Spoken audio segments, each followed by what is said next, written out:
Good afternoon, welcome to another video. Today we're going to be showing you how to make a quick batch recipe of scones for you to utilise in your site. Now the benefit of these scones is from my colleague in Victoria, Glenn Flood. This recipe is that we can make the scones and then we can freeze the product and pull them out as we need them. Therefore, on a day where we're not too busy or at the end of a shift, we can make a batch of scones, we can freeze them, we can bring them out on the day that we need them, cook them, and away we go, fresh scones every time. So what we have here today is salt, caster sugar, fresh cream, pouring cream, thin cream, not thickened, and milk. So, first thing, get your two milks together. Your milk and your cream, I should say.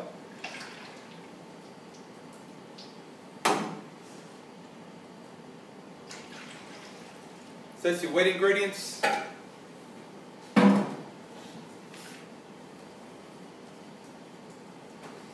Whisk them together.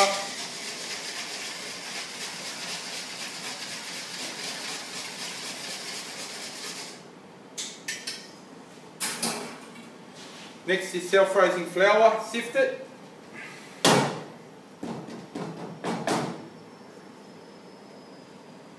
As before, kind of baking, make a well for us to add our wet ingredients. Add your caster sugar and your pinch of salt. Once again, this recipe will accompany the morning tea module, which Food Development are currently doing at the moment. So, mix your dry ingredients. Make sure that caster sugar is mixed well with the self-raising flour as well as the salt. The thing with scones, once you get the mixture together, you don't want to keep on over-knead it, because when you over-knead it, the gluten stretches and they become very tough. So pour the wet ingredients. There's a well in the middle. Just basically fold that flour through.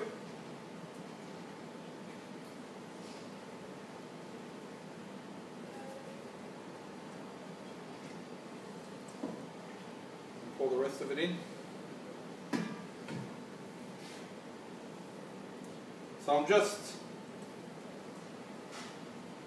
folding the flour through with the milk and the cream, the flour, sugar I should say, and salt. Right, we're starting to get a bind there. So the beauty of this recipe is we can make it and freeze it like I said before.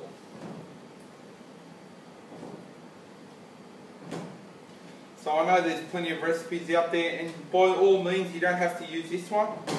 We're just giving you an idea. The lemonade one is quite popular. Cup of cream, cup of lemonade, 3 cups of self-raising flour.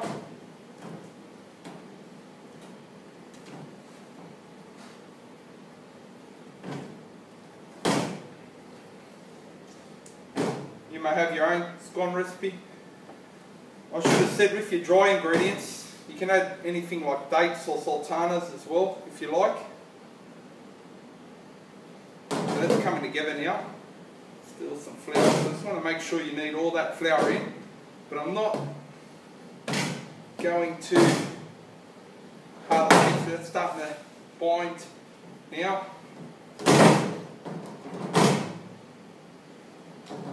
What I'll do, I'll bind that all together. Just take the dough off my fingers, and then I'll wash them, and then I'll flour the stainless steel bench, and we'll turn our dough onto the stainless steel bench. We'll need it for a bit more flour, and then we'll start cutting it.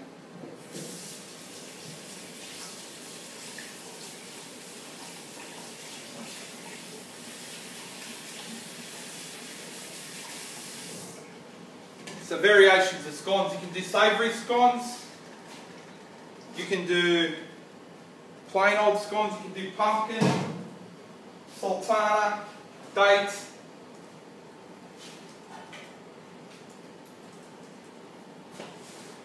It's important to keep clean at all times. Make sure you clean and organised. Then get your flour and kind of flick it onto onto the board.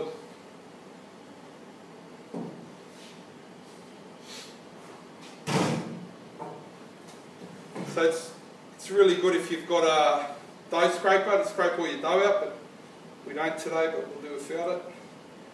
That dough's just turned on to quite nicely. And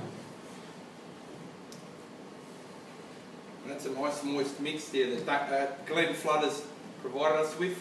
Don't work it too much, you know. A bit more flour.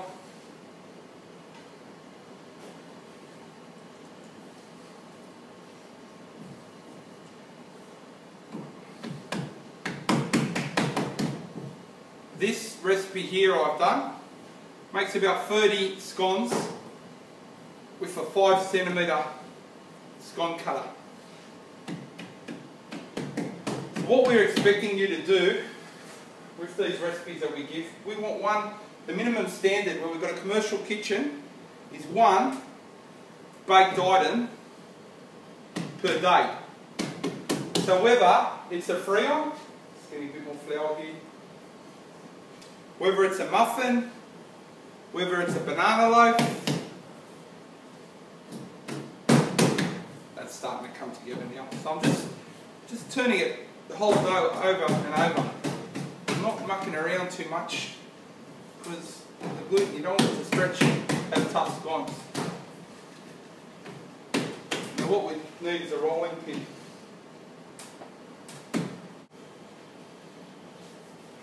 Dust your rolling pin. So ideally you want your dough to be about, it'll rise because it's self-raising flour. You want your dough to be about 2 centimetres thick. You want it to be even. There's nothing better than a batch of fresh scones. Full bain-marie.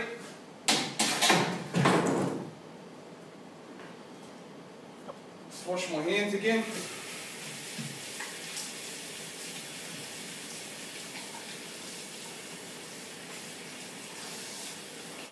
Just to spray the tray so the scones won't stick to it.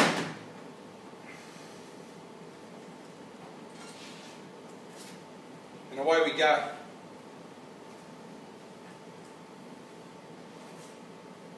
Scones are very close to me.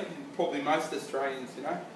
It's memories of my grandmother on the Gold Coast. I'd go and visit her every holidays, and I'd get off the plane or the bus or the train, whoever we got up there, and as I'd walk into that house in Palm Beach, there'd be a beautiful tray of scones waiting with, you know, the jam, the cream, the honey, whatever you want, you know, and it was just dynamite, you know. It's nothing better than whipping up fresh scones and enjoying those with the family, you know.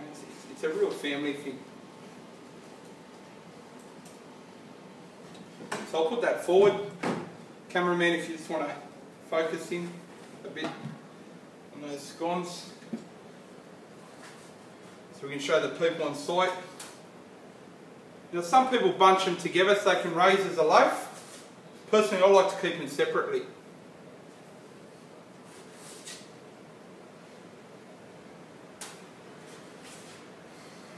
And they're great for last minute functions. You know, if you get a function that's come in and a PA comes in and they say, look, we've got an afternoon tea today, can you really help us out? Which happens all the time in Sightland. You know, we're challenged to find something. If you've got some jam and cream on and some self-raising flour on site, bingo. They retail, they cost probably 20 cents to make or something per scone. Cheap as chips. People appreciate them. Got some more dough scones here. The beauty of these little babies, like I said before, is that we can freeze them. And when we freeze them, they're there just at the whole. So if you've got a combi oven, what I'll be cooking this at is about 170 to 180 for 20 minutes.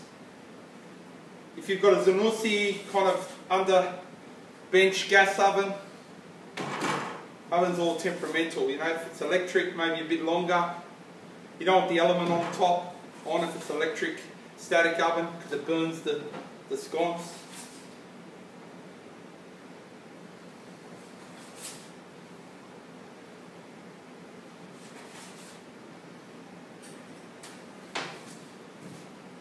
So really guys, what's this taking?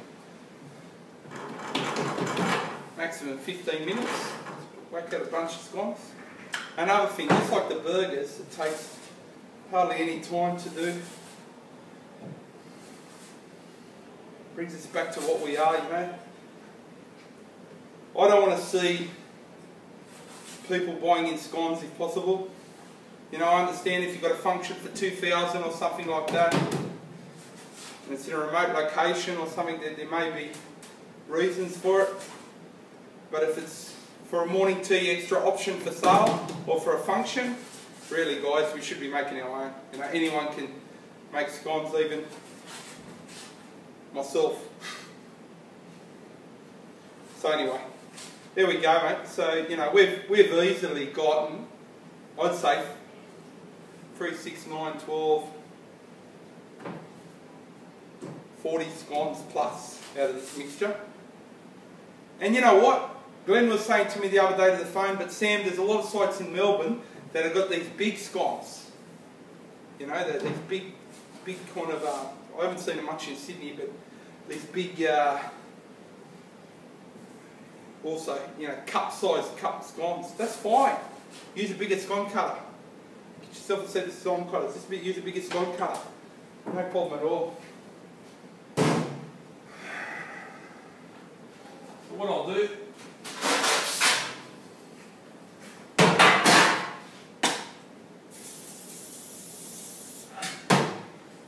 I'll spray another tray. We'll whack these other babies on.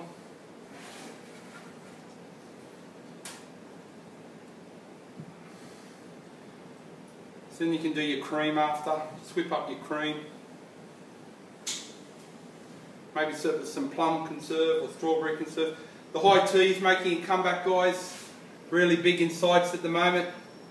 What's high tea without a scone? I'm even toying over doing a masterclass, Glenn and I, just on baking, you know. Simple things that we can do in minimal time to improve our efficiency. And, you know, bottom line. Okay, so there's some scones there. I'll bake them off.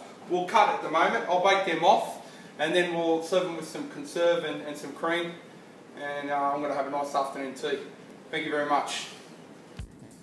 G'day guys, well our scones have turned out a nice fluffy scone. If they're nice and hollow, they're good. And that's hollow, mate. So thanks, separate them with the knife, whatever you do. Break them. Ben Flood, you are a champion, mate. The recipe's go well.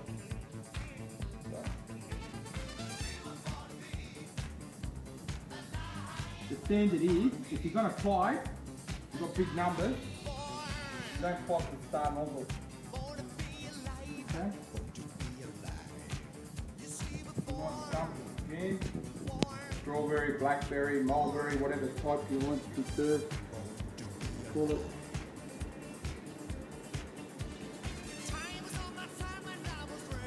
What I'm going to do is just do a quinella cream on top. A bit of my cream in.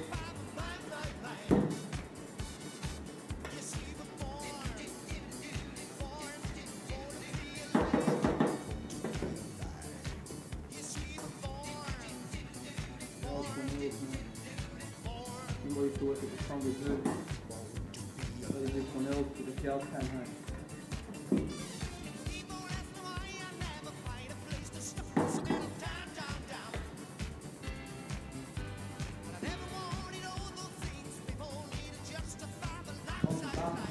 Before we record, well, this flash over here, I've got my lovely friend Sean Massey, Operations Manager Extraordinaire, Business Industry. Catering. He's worked very hard.